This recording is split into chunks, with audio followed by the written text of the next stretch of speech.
ਹਾਂਜੀ KPS civil ਸੇਵਾਵਾਂ ਦੇ ਵਿੱਚ ਅਸੀਂ ਤੁਹਾਡਾ ਸਵਾਗਤ ਕਰਦੇ ਹਾਂ। ਅੱਜ ਹੈ 27 ਮਈ 2022।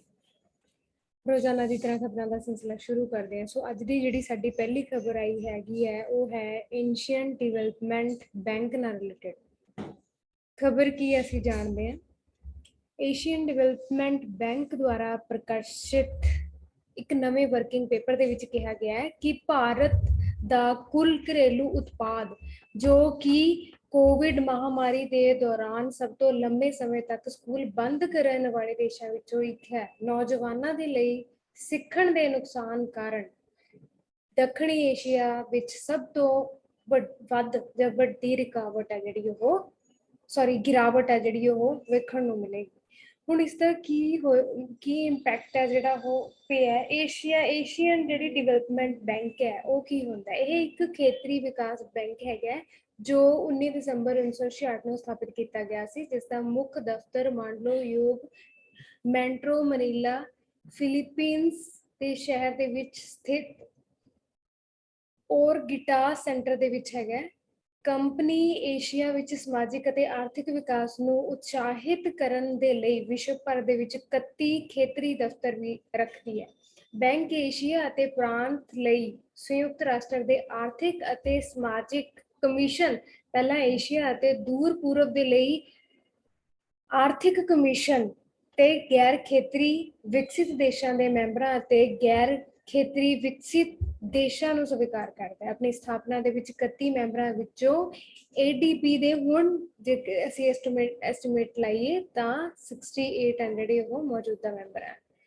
ਹੁਣ ਇਸ ਨੂੰ ਵਿਸ਼ਵ ਬੈਂਕ ਦੇ ਨੇੜੇ ਤੋਂ ਤਿਆਰ ਕੀਤਾ ਗਿਆ ਸੀ ਤੇ ਇਸ ਦੇ ਵਿੱਚ ਇੱਕ ਸਮਾਨ ਭਾਰ ਵਾਲੀ ਵੋਟਿੰਗ ਪ੍ਰਣਾਲੀ ਹੈਗੀ ਹੈ, ਜਿੱਥੇ ਮੈਂਬਰ ਦੀ ਪੂੰਜੀ ਸਬਸਕ੍ਰਿਪਸ਼ਨ ਦੇ ਅਨੁਪਾਤ ਦੇ ਵਿੱਚ ਵੋਟਾਂ ਜਿਹੜੀਆਂ ਉਹਨਾਂ ਦੀ ਵੰਡ ਹੁੰਦੀ ਹੈ। ਹੁਣ ਇਹ ਸਾਲਾਨਾ ਇੱਕ ਰਿਪੋਰਟ ਵੀ ਜਾਰੀ ਕਰਦਾ ਹੈਗਾ ਜੋ ਜਨਤਾ ਦੁਆਰਾ ਸਮੀਖਿਆ ਕੀਤੇ ਜਾਣ ਵਾਲੇ ਆਪਣੇ ਆਪਰੇਸ਼ਨਾਂ, ਬਜਟ ਜਾਂ ਹੋਰ ਸਮੱਗਰੀਆਂ ਦਾ ਸਾਰਾਂਸ਼ ਵੀ ਦਿੰਦੀ ਹੈਗੀ ਹੈ। ਇਹ ਜਾਪਾਨ ਸਕਾਲਰਸ਼ਿਪ ਪ੍ਰੋਗਰਾਮ ਖੇਤਰ ਦੇ ਅੰਦਰ 10 ਦੇਸ਼ਾਂ ਦੇ ਵਿੱਚ ਸਥਿਤ ਅਕਾਦਮਿਕ ਸੰਸਥਾਵਾਂ ਵਿੱਚ ਹਰ ਸਾਲ ਲਗਭਗ 300 ਵਿਦਿਆਰਥੀਆਂ ਨੂੰ ਦਾਖਲ ਕਰਦਾ ਹੈ। ਆਪਣੇ ਅਧਿਐਨ ਪ੍ਰੋਗਰਾਮਾਂ ਦੇ ਪੂਰਾ ਹੋਣ ਤੇ ਵਿਦਵਾਨਾਂ ਤੋਂ ਉਮੀਦ ਕੀਤੀ ਜਾਂਦੀ ਹੈ ਕਿ ਉਹ ਆਪਣੇ ਘਰੇਲੂ ਦੇਸ਼ਾਂ ਦੇ ਆਰਥਿਕ ਅਤੇ ਸਮਾਜਿਕ ਵਿਕਾਸ ਦੇ ਵਿੱਚ ਜਿਹੜਾ ਉਹ ਯੋਗਦਾਨ ਪਾਉਣ। ਹੁਣ ਇਹ ਇੱਕ ਅਧਿਕਾਰਿਤ ਸੰਯੁਕਤ ਰਾਸ਼ਟਰ ਨਿਰੀਖਣ ਹੈਗਾ 31 ਦਸੰਬਰ 2020 ਤੱਕ ਜਾਪਾਨ ਅਤੇ ਸੰਯੁਕਤ ਰਾਜ ਅਮਰੀਕਾ ਦੇ ਸ਼ੇਅਰਾਂ ਦਾ ਸਭ ਤੋਂ ਵੱਡਾ ਅਨੁਪਾਤ 15.571% ਸੀਗਾ ਤੇ ਚੀਨ ਦੀ ਹਿੱਸੇਦਾਰੀ 6.429% ਸੀਗੀ ਤੇ ਭਾਰਤ ਦੀ 6.317 ਸੀ ਤੇ ਆਸਟ੍ਰੇਲੀਆ ਦੀ 5.73% ਸੀਗੀ। ਇਹ ਸੀਗੀ ਸਾਡੀ ਜਿਹੜੀ ਅੱਜ ਦੀ ਪਹਿਲੀ ਖਬਰ ਏਸ਼ੀਅਨ ਡਿਵੈਲਪਮੈਂਟ ਬੈਂਕ ਨਾਲ ਸੰਬੰਧਿਤ। ਦੂਜੀ ਖਬਰ ਕੀ ਆਈ ਹੈ ਜਵਾਹਰ ਲਾਲ ਨਹਿਰੂ ਜੀ ਨਾਲ ਸੰਬੰਧਿਤ, ਜੋ ਕਿ ਖਬਰ ਕੀ ਹੈ ਕਿ ਭਾਰਤ ਦੇ ਪਹਿਲੇ ਪ੍ਰਧਾਨ ਮੰਤਰੀ ਦੀ ਬਰਸੀ। ਹੁਣ ਦੇਖੋ, ਪੰਡਤ ਜਵਾਹਰ ਲਾਲ ਨਹਿਰੂ ਇੱਕ ਭਾਰਤੀ ਬਸਤੀਵਾਦੀ, ਵਿਰੋਧੀ, ਰਾਸ਼ਟਰਵਾਦੀ, ਧਰਮ ਨਿਰਪੱਖ, ਮਾਨਵਵਾਦੀ ਅਤੇ ਸਮਾਜਿਕ ਲੋਕਤੰਤਰੀ ਅਤੇ ਲੇਖਕ ਸਨ, ਜੋ 20ਵੀਂ ਸਦੀ ਦੇ ਮੱਧ ਵਿੱਚ ਭਾਰਤ ਦੇ ਵਿੱਚ ਇੱਕ ਕੇਂਦਰੀ ਸ਼ਖਸੀਅਤ ਸੀਗੇ। ਨਹਿਰੂ ਜੀ 1930ਵੀਂ ਅਤੇ 40ਵੀਂ ਦੇ ਵਿੱਚ ਭਾਰਤੀ ਰਾਸ਼ਟਰਵਾਦੀ ਲਹਿਰ ਦੇ ਪ੍ਰਮੁੱਖ ਨੇਤਾ ਸਨ। 1947 ਦੇ ਵਿੱਚ ਭਾਰਤ ਦੀ ਆਜ਼ਾਦੀ ਤੋਂ ਬਾਅਦ ਉਸਨੇ 17 ਸਾਲ ਤੱਕ ਦੇਸ਼ ਦੇ ਪ੍ਰਧਾਨ ਮੰਤਰੀ ਵਜੋਂ ਉਹਨਾਂ ਨੇ ਜਿਹੜੀ ਭੂਮਿਕਾ ਉਹ ਅਦਾ ਕੀਤੀ ਹੈ, ਨਿਭਾਈ ਹੈ। ਹੁਣ ਉਹਨਾਂ ਨੇ 1950ਵੀਂ ਦੌਰਾਨ ਸੰਸਦੀ ਲੋਕਤੰਤਰੀ, ਧਰਮ ਨਿਰਪੱਖਤਾ ਅਤੇ ਵਿਗਿਆਨ ਅਤੇ ਤਕਨਾਲੋਜੀ ਨੂੰ ਉਤਸ਼ਾਹਿਤ ਕੀਤਾ। ਇੱਕ ਆਧੁਨਿਕ ਰਾਸ਼ਟਰ ਵਜੋਂ ਭਾਰਤ ਦੀ ਚਾਪ ਨੂੰ ਵੀ ਸ਼ਕਤੀਸ਼ਾਲੀ ਤਰੀਕੇ ਦੇ ਨਾਲ ਪ੍ਰਭਾਵਿਤ ਕੀਤਾ। ਅੰਤਰਰਾਸ਼ਟਰੀ ਮਾਮਲਿਆਂ ਦੇ ਵਿੱਚ ਉਹਨਾਂ ਨੇ ਭਾਰਤ ਨੂੰ ਸ਼ੀਤ ਯੁੱਧ ਦੇ ਦੋ ਗੁੱਟਾਂ ਤੋਂ ਦੂਰ ਕਰ ਦਿੱਤਾ ਸੀਗਾ। ਇੱਕ ਮੰਨੇ ਪ੍ਰਮੰਨੇ ਲੇਖਕ, ਜੇਲ੍ਹ ਵਿੱਚ ਲਿਖੀਆਂ ਗਈਆਂ ਉਸਦੀਆਂ ਕਿਤਾਬਾਂ ਜਿਵੇਂ ਕਿ letters from a father to his daughter ਤੇ ਐਨ ਆਟੋਬਾਇਓਗ੍ਰਾਫੀ ਜਿਹੜੀ ਕਿ 1936 ਦੇ ਵਿੱਚ ਸੀਗੀ, and the discovery of India ਯਾਨੀ ਕਿ 1946 ਦੇ ਵਿੱਚ ਦੁਨੀਆ ਭਰ ਦੇ ਵਿੱਚ ਪੜ੍ਹੀਆਂ ਗਈਆਂ। ਇਹ ਇੰਡੀਅਨ ਨੈਸ਼ਨਲ ਕਾਂਗਰਸ ਦੇ ਵਿੱਚ ਸ਼ਾਮਿਲ ਹੋ ਗਏ। 1920 ਦੇ ਦੌਰਾਨ ਇੱਕ ਅਗਾਂਹ-ਵਧੂ ਧੜੇ ਦੇ ਨੇਤਾ ਬਣ ਗਏ ਤੇ ਆਖਿਰਕਾਰ ਕਾਂਗਰਸ ਦੇ ਨੇਤਾ ਬਣ ਗਏ। ਉਹਨਾਂ ਨੂੰ ਮਹਾਤਮਾ ਗਾਂਧੀ ਦਾ ਸਮਰਥਨ ਮਿਲਿਆ, ਜਿਨ੍ਹਾਂ ਨੇ ਨਹਿਰੂ ਜੀ ਨੂੰ ਆਪਣਾ ਸਿਆਸੀ ਵਾਰਸ ਹੈ ਜਿਹੜਾ ਉਹ ਨਿਯੁਕਤ ਕਰਨਾ ਸੀਗਾ। 1929 ਦੇ ਵਿੱਚ ਕਾਂਗਰਸ ਦੇ ਪ੍ਰਧਾਨ ਵਜੋਂ ਨਹਿਰੂ ਜੀ ਨੇ ਬ੍ਰਿਟਿਸ਼ ਰਾਜ ਤੋਂ ਪੂਰੀ ਤਰ੍ਹਾਂ ਆਜ਼ਾਦੀ ਦੀ ਜਿਹੜੀ ਮੰਗ ਹੈ ਉਹ ਕੀਤੀ ਸੀ। ਉਹਨਾਂ ਨੇ 1937 ਦੀਆਂ ਭਾਰਤੀ ਸੂਬਈ ਚੋਣਾਂ ਦੇ ਵਿੱਚ ਧਰਮ ਨਿਰਪੱਖ ਰਾਸ਼ਟਰ ਰਾਜ ਦੇ ਵਿਚਾਰ ਨੂੰ ਉਤਸ਼ਾਹਿਤ ਕੀਤਾ, ਜਿਸ ਨਾਲ ਕਾਂਗਰਸ ਨੂੰ ਚੋਣਾਂ ਵਿੱਚ ਜਿੱਤ ਪ੍ਰਾਪਤ ਕਰਨ ਦੀ ਆਗਿਆ ਦਿੱਤੀ ਗਈ ਤੇ ਕਈ ਪ੍ਰਾਂਤਾਂ ਵਿੱਚ ਸਰਕਾਰਾਂ ਬਣਾਉਣ ਦੀ ਵੀ ਜਿਹੜੀ ਆਗਿਆ ਉਹ ਦਿੱਤੀ ਗਈ ਸੀਗੀ। ਸਤੰਬਰ 1946 ਦੇ ਵਿੱਚ ਭਾਰਤ ਦੇ ਅੰਤਰਿਮ ਪ੍ਰਧਾਨ ਮੰਤਰੀ ਬਣੇ। ਜਦੋਂ ਲੀਗ ਅਕਤੂਬਰ 1946 ਦੇ ਵਿੱਚ ਕੁਝ ਝਿਜਕ ਦੇ ਨਾਲ ਉਹਨਾਂ ਦੀ ਸਰਕਾਰ ਦੇ ਵਿੱਚ ਜਿਹੜੀ ਉਹ ਸ਼ਾਮਿਲ ਹੋ ਗਈ ਸੀ। 15 ਅਗਸਤ 1947 ਨੂੰ ਭਾਰਤ ਦੀ ਆਜ਼ਾਦੀ ਤੋਂ ਬਾਅਦ ਨਹਿਰੂ ਜੀ ਨੇ ਆਲੋਚਨਾਤਮਕ ਤੌਰ ਤੇ ਪ੍ਰਸ਼ੰਸਾਯੋਗ ਭਾਸ਼ਣ ਦਿੱਤਾ, ਕਿਸਮਤ ਨਾਲ ਕੋਸ਼ਿਸ਼ ਕਰੋ। ਉਹਨਾਂ ਨੇ ਭਾਰਤ ਦੇ ਪ੍ਰਧਾਨ ਮੰਤਰੀ ਦੇ ਡੋਮੀਨੀਅਨ ਵਜੋਂ ਜਿਹੜੀ ਹੈ ਸਹੁੰ ਚੁੱਕੀ ਸੀ ਤੇ ਦਿੱਲੀ ਦੇ ਲਾਲ ਕਿਲੇ ਤੇ ਭਾਰਤੀ ਜਿਹੜਾ ਝੰਡਾ ਉਹ ਲਹਿਰਾਇਆ ਸੀਗਾ। ਸੋ ਇਹ ਸੀਗੀ ਜਵਾਹਰ ਲਾਲ ਨਹਿਰੂ ਜੀ ਦੇ ਨਾਲ ਸਾਡੀ ਅੱਜ ਦੀ ਦੂਜੀ ਖਬਰ। ਤੀਜੀ ਖਬਰ ਆਈ ਹੈਗੀ ਹੈ ਦੱਖਣ ਪੱਛਮੀ ਮੌਨਸੂਨ ਦੇ ਨਾਲ ਸੰਬੰਧਿਤ ਖਬਰ। ਕੀ ਅਸੀਂ ਜਾਣਦੇ ਹਾਂ, ਦੱਖਣ ਪੱਛਮੀ ਮੌਨਸੂਨ ਸ਼ੁੱਕਰਵਾਰ ਨੂੰ ਉਮੀਦ ਅਨੁਸਾਰ ਕੇਰਲ ਦੇ ਵਿੱਚ ਦਾਖਲ ਹੋਣ ਦੀ ਸੰਭਾਵਨਾ ਜਿਹੜੀ ਉਹ ਨਹੀਂ ਹੈਗੀ, ਕਿਉਂਕਿ ਮੌਨਸੂਨ ਦੇ ਆਉਣ ਦੀ ਘੋਸ਼ਣਾ ਦੇ ਲਈ ਨਿਰਧਾਰਤ ਮਾਪਦੰਡ ਹੈ ਜਿਹੜੇ ਉਹ ਅਜੇ ਪੂਰੇ ਨਹੀਂ ਹੋਏ। ਹੁਣ ਦੱਖਣ ਪੱਛਮ ਮੌਨਸੂਨ ਹੈ ਜਿਹੜਾ ਉਹ ਕੀ ਹੁੰਦਾ ਹੈ, ਇਹ ਮੌਨਸੂਨ ਰਵਾਇਤੀ ਤੌਰ ਤੇ ਇੱਕ ਮੌਸਮੀ ਉਲਟਣ ਵਾਲੀ ਹਵਾ ਹੈਗੀ ਹੈ, ਜਿਸ ਦੇ ਨਾਲ ਵਰਖਾ ਵਿੱਚ ਅਨੁਸਾਰ ਜਿਹੜੀਆਂ ਵਰਖਾ ਅਨੁਸਾਰੀ ਜਿਹੜੀਆਂ ਤਬਦੀਲੀਆਂ ਹੁੰਦੀਆਂ। ਪਰ ਹੁਣ ਇਸ ਦੀ ਵਰਤੋਂ ਭੂ-ਮੱਧ ਰੇਖਾ ਦੇ ਉੱਤਰ ਅਤੇ ਦੱਖਣ ਦੀਆਂ ਸੀਮਾਵਾਂ ਦੇ ਵਿਚਕਾਰ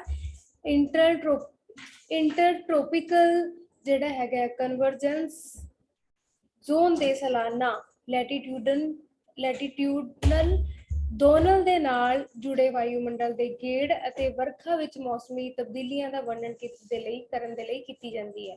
ਆਮ ਤੌਰ ਤੇ ਮੌਨਸੂਨ ਸ਼ਬਦ ਦੀ ਵਰਤੋਂ ਮੌਸਮੀ ਤੌਰ ਤੇ ਬਦਲਦੇ ਪੈਟਰਨ ਦੇ ਬਰਸਾਤੀ ਪੜਾਅ ਨੂੰ ਦਰਸਾਉਣ ਦੇ ਲਈ ਕੀਤੀ ਜਾਂਦੀ ਹੈ, ਹਾਲਾਂਕਿ ਤਕਨੀਕੀ ਤੌਰ ਤੇ ਇਹ ਖੁਸ਼ਕ ਪੜਾਅ। ਇਹ ਸ਼ਬਦ ਕਈ ਵਾਰ ਸਥਾਨਕ ਤੌਰ ਤੇ ਥੋੜੇ ਜਿਹੜੇ ਹੈਗੇ ਆ ਇਹ ਸ਼ਬਦ ਕਈ ਵਾਰ ਸਥਾਨਕ ਤੌਰ ਤੇ ਭਾਰੀ ਪਰ ਥੋੜੇ ਸਮੇਂ ਦੀਆਂ ਬਾਰਿਸ਼ਾਂ ਦਾ ਵਰਣਨ ਕਰਨ ਦੇ ਲਈ ਵਰਤਿਆ ਜਾਂਦਾ ਹੈਗਾ। ਦੱਖਣ ਪੱਛਮੀ ਗਰਮੀਆਂ ਦੀਆਂ ਮੌਨਸੂਨਾਂ ਜੁਲਾਈ ਤੋਂ ਸਤੰਬਰ ਤੱਕ ਹੁੰਦੀਆਂ ਹੈਗੀਆਂ। ਉੱਤਰ ਅਤੇ ਮੱਧ ਭਾਰਤ ਉਪ ਮਹਾਦੀਪ ਤੇ ਥਾਰ ਮਾਰੂਥਲ ਅਤੇ ਨਾਲ ਲੱਗਦੇ ਇਲਾਕਿਆਂ ਗਰਮੀਆਂ ਦੇ ਵਿੱਚ ਕਾਫੀ ਗਰਮ ਹੋ ਜਾਂਦੇ ਆ। ਹੁਣ ਇਹ ਉੱਤਰੀ ਅਤੇ ਕੇਂਦਰੀ ਭਾਰਤੀ ਉਪ ਮਹਾਦੀਪ ਦੇ ਵਿੱਚ ਘੱਟ ਦਬਾਅ ਵਾਲੇ ਖੇਤਰ ਦਾ ਕਾਰਨ ਬਣਦਾ। ਇਸ ਖਿਲਾਫ ਨੂੰ ਭਰਨ ਦੇ ਲਈ ਹਿੰਦ ਮਹਾਸਾਗਰ ਤੋਂ ਨਮੀ ਨਾਲ ਭਰੀਆਂ ਹਵਾਵਾਂ ਉਪ ਮਹਾਦੀਪ ਦੇ ਵਿੱਚ ਆ ਜਾਂਦੀਆਂ। ਨਮੀ ਨਾਲ ਭਰਪੂਰ ਇਹ ਪੌਣਾ ਹਿਮਾਲਿਆ ਵੱਲ ਖਿੱਚੀਆਂ ਜਾਂਦੀਆਂ। ਹਿਮਾਲਿਆ ਪਰਬਤ ਇੱਕ ਉੱਚੀ ਕੰਧ ਦੀ ਤਰ੍ਹਾਂ ਕੰਮ ਕਰਦਾ ਹੈ, ਜੋ ਹਵਾਵਾਂ ਨੂੰ ਮੱਧ ਏਸ਼ੀਆ ਜਾਣ ਤੋਂ ਰੋਕਦਾ ਹੈ ਤੇ ਉਹਨਾਂ ਨੂੰ ਉੱਪਰ ਉੱਠਣ ਦੇ ਲਈ ਮਜਬੂਰ ਕਰ ਦਿੰਦਾ ਹੈ। ਜਿਵੇਂ ਹੀ ਜਿਹੜੇ ਬੱਦਲ ਹੈ ਉਹ ਉੱਪਰ ਉੱਠਦੇ ਆ, ਉਹਨਾਂ ਦਾ ਤਾਪਮਾਨ ਡਿੱਗਦਾ ਤੇ ਵਰਖਾ ਹੁੰਦੀ ਹੈ। ਉਪ ਮਹਾਦੀਪ ਦੇ ਕੁਝ ਖੇਤਰਾਂ ਦੇ ਵਿੱਚ ਹਰ ਸਾਲ 10,000 ਮਿਲੀਮੀਟਰ ਤੱਕ ਜਿਹੜੀ ਆ ਉਹ ਵਰਖਾ ਹੁੰਦੀ ਹੈ। ਦੱਖਣ ਪੱਛਮ ਮਾਨਸੂਨ ਆਮ ਤੌਰ ਤੇ ਜੂਨ ਦੀ ਸ਼ੁਰੂਆਤ ਦੇ ਆਸ-ਪਾਸ ਹੋਣ ਤੇ ਸਤੰਬਰ ਦੇ ਅੰਤ ਤੱਕ ਖਤਮ ਹੋਣ ਦੀ ਉਮੀਦ ਹੈ ਜਿਹੜੀ ਕੀਤੀ ਜਾਂਦੀ ਹੈ। ਭਾਰਤੀ ਪ੍ਰਾਇਦੀਪ ਦੇ ਸਭ ਤੋਂ ਦੱਖਣੀ ਬਿੰਦੂ ਤੇ ਪਹੁੰਚਣ ਤੇ ਨਮੀ ਨਾਲ ਭਰੀਆਂ ਹਵਾਵਾਂ ਇਸ ਦੀ ਭੂਗੋਲਿਕ ਸਥਿਤੀ ਦੇ ਕਾਰਨ ਦੋ ਹਿੱਸਿਆਂ ਦੇ ਵਿੱਚ ਵੰਡੀਆਂ ਜਾਂਦੀਆਂ, ਅਰਬ ਸਾਗਰ ਸ਼ਾਖਾ ਤੇ ਬੰਗਾਲ ਦੀ ਖਾੜੀ। ਹੁਣ ਦੱਖਣ ਪੱਛਮੀ ਜਿਹੜੇ ਮੌਨਸੂਨ ਹੈ ਉਸਦੀ ਅਰਬ ਸਾਗਰ ਸ਼ਾਖਾ ਸਭ ਤੋਂ ਪਹਿਲਾਂ ਭਾਰਤ ਦੇ ਤਟਵਰਤੀ ਰਾਜ ਕੇਰਲ ਦੇ ਪੱਛਮੀ ਘਾਟ ਦੇ ਨਾਲ ਟਕਰਾਉਂਦੀ ਹੈ। ਇਸ ਤਰ੍ਹਾਂ ਇਹ ਖੇਤਰ ਦੱਖਣ ਪੱਛਮੀ ਮੌਨਸੂਨ ਤੋਂ ਵਰਖਾ ਪ੍ਰਾਪਤ ਕਰਨ ਦੇ ਲਈ ਭਾਰਤ ਦਾ ਜਿਹੜਾ ਪਹਿਲਾ ਰਾਜ ਆ ਉਹ ਬਣ ਗਿਆ। ਮੌਨਸੂਨ ਦੀ ਇਹ ਸ਼ਾਖਾ ਪੱਛਮੀ ਘਾਟ ਦੇ ਨਾਲ ਉੱਤਰ ਵੱਲ ਵੱਧਦੀ ਹੈ ਤੇ ਪੱਛਮੀ ਘਾਟ ਦੇ ਪੱਛਮ ਵਿੱਚ ਤਟਵਰਤੀ ਖੇਤਰਾਂ ਦੇ ਵਿੱਚ ਵਰਖਾ ਹੁੰਦੀ ਹੈ।